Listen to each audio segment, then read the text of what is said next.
The first interview question, I was told to find the derivative of this function.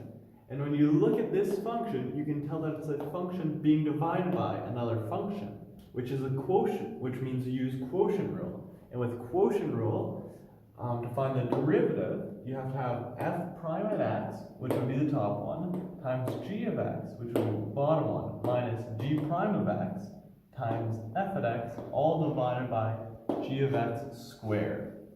Now, if you look at this, if the top one is f at x, x over 4, then using the power rule, you can determine that the f prime of x would be 4x cubed.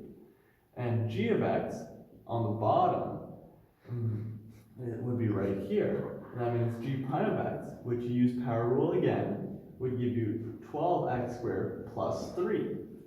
Now that you have the function and the prime of the function, you can solve it all. So you have the quotient rule, you plug in f prime g at the top minus g prime x times f at x, all divided by g of x squared, which plugged in would be right here. And then calculus stops, and it's just algebra. You factor these together, giving you this. Then you simplify the top right here. And if you look on the bottom, you can factor out x out of that.